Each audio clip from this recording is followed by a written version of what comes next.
आज का दिन स्लम जन आंदोलन कर्नाटक से हम लोग प्रोटेस्ट कर रहे हैं, क्योंकि बेंगलुरु छोड़कर गुलबर्गा एक सेकंड स्मार्ट सिटी बोल रहे हैं सब लोग। ये स्मार्ट सिटी में स्लम लेडीज को पीने के लिए पानी और टॉयलेट जाने के लिए टॉयलेट रूम नहीं है, इसलिए हम लोग प्रोटेस्ट कर रहे हैं। क्योंकि आजकल हमारे मोबाइल में रिचार्ज नहीं है, चार्ज नहीं, तो आधा घंटा हम लोग सांस नहीं ले सकते।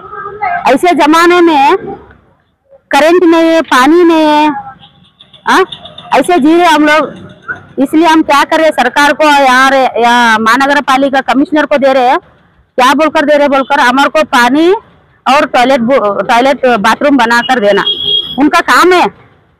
कॉन्स्टिट्यूशन के ऊपर ये लोग काम कर रहे बोलते हैं ना, एक लेडीज को यहाँ रेस्पेक्ट नहीं दे रहे बोले तो क्या काम करते हैं।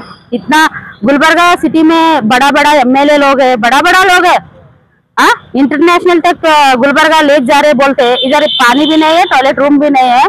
पहले ये काम करो गुलबर्गा में रहकर, ये दो चीज देने का सरकार का काम है।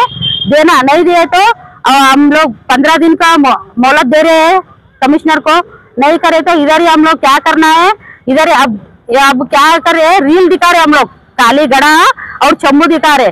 आगे में क्या करते, इधर ही करते सब लोग।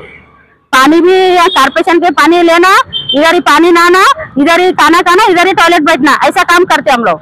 तब तो उनको शर्म आना चाहिए ना।